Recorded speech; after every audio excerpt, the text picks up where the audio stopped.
So, when you are considering transitioning into becoming a dean, excuse me, it's not as simple as just saying, "Hey, I want this job," so I'm walking out of the classroom and going right into the role.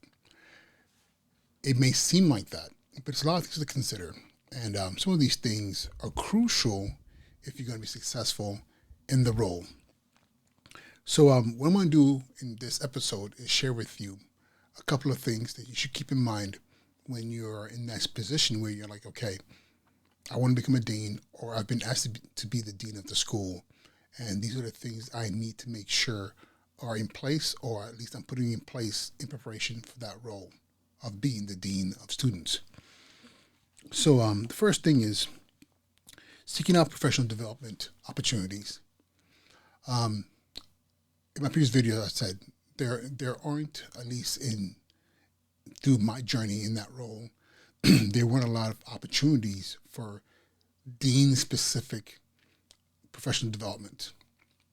So what I mean by that is to sit in a workshop that's strictly for deans, that talks about culture, talks about the role, talks about self-care, it talks about relationships, communications, not the transactional things that you have to do in the position, but those things that make you better.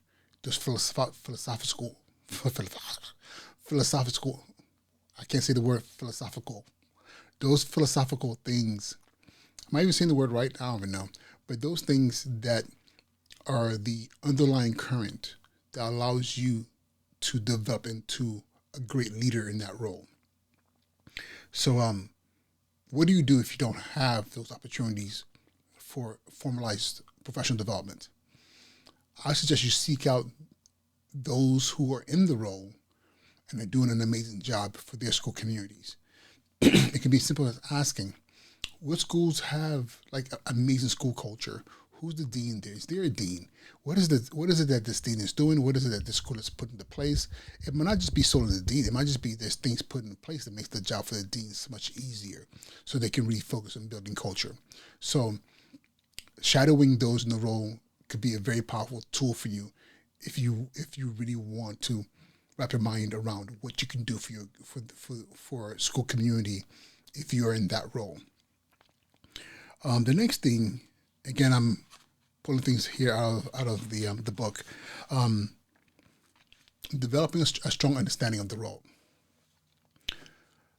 This is crucial because there's an assumption that being a dean means the same thing in every school community, which it does not.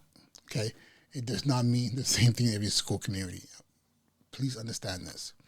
Some schools might need a dean of discipline because things are so out of control that you might need that kind of like authority figure to lock things down and kind of create a baseline to build from. Some schools might just need someone who's really just, you know, um, managing and maintaining a phenomenal culture or establishing that culture, building relationships. The question is, what is the need of your school? Does your school have a high incidence of fighting and physical violence or disrespectful behavior? What is the need of the dean? What is the mission that the dean is trying to is working towards accomplishing? That's going to be very, very important. So you need to understand what the role is what the role is in that particular school or your school that you might be walking into that role for. I said this in the last episode. Building relationships with students, teachers, and parents. Relationships. If you already have a good relationship with students, parents, then that's that, and your colleagues. That's great, especially if you're going to be a dean in the school you're already in. There's nothing more amazing than to have the vote of confidence of your students and your colleagues, even parents going into the role, because and this happens because you have not just relegated yourself to just being, a great teacher in your classroom. Maybe you're running clubs. Maybe you're doing other things within the school community so that kids beyond your classroom, kids beyond your classes know who you are. Where parents are like, wow, I know Mr. So-and-so and Miss So-and-so because, he or she is part of the PTA or I see them all the time because that notoriety is very, very important because what it does, it establishes a certain level of confidence and comfortability with you. So those relationships are very, very important. And if you're in a position where you're like, I want to explore being a dean or something like that, then that's something you can start working on now. You can start saying, okay, listen, over the next year, I'm going to get myself more involved in things around the school beyond just on what happens in my classroom. But you could be great in your own classroom. You could be phenomenal, but it doesn't mean it's going to translate to the wider campus. So you got to put yourself in positions for the wider campus where you can be seen and really practice your ability to really build culture outside of your classroom.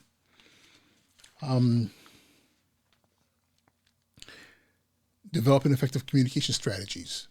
So this is very, very important, and I hope to unpack this a little bit further in a later episode. Communication strategy is, just communications itself is very, very important. If you are not one who's good at communicating to your families and your students, you're going to have a hard time being a dean because everything you do needs to be communicated. You can't just, do your job right off the cuff. That doesn't work. Parents need to know what's going on. Kids need to know what's going on. You can't create rules out of the blue and just expect that everybody's going to follow them, because the thing is, the stability is based on making sure that the kids, students, teachers, parents understand what's happening at all times. So I would venture to say that more so than the principal and assistant principal, the dean needs to be a phenomenal communicator. Sending those emails out, being able to speak to students and parents and even the whole entire school in a tone that's respectful and gets the point across and helps everybody understand why are we doing what we're doing, what is the benefit of us doing this thing for the greater good of our school community. And also, if you're a teacher who struggled with making phone calls and reaching out to parents and doing that, you're gonna have a hard time as a dean, because as the dean, as a dean, I spent so much time on the phone making calls, and listen, I used to be in sales, the old school telephone sales. Being a dean was harder because I'm calling not because I'm trying to sell you something amazing that's going to make your life easier. I'm usually calling because something happened that's probably going to upset you as a parent, and I have to be able to communicate with you and bring you to center so we can both be calm and resolve the problem together for the benefit of your child. So communications is something that's very, very important. And also tracking your communications, logging everything, making sure that no parent or teacher or student can say, hey, you never told me that, or no one ever communicated with me about that particular thing. Let me see here.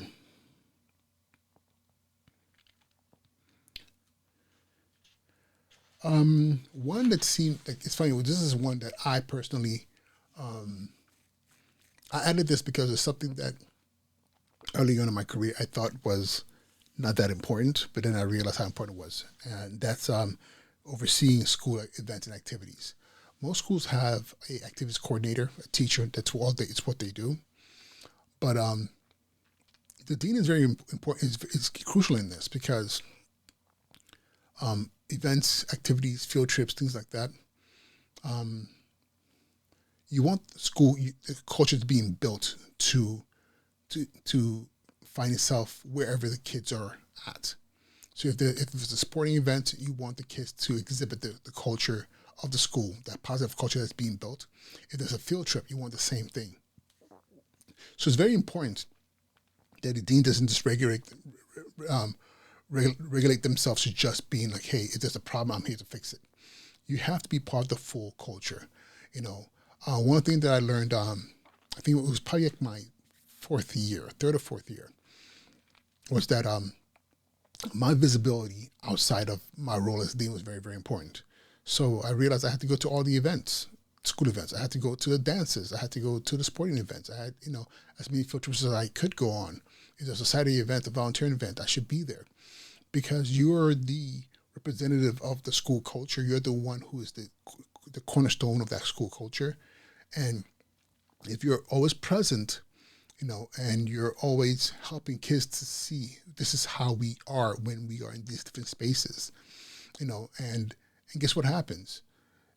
The thing that you're trying to develop doing the hours of arrival and dismissal becomes part of the greater community, because again, you're the maestro that's really conducting the culture that you want to see all your children, um, live up to.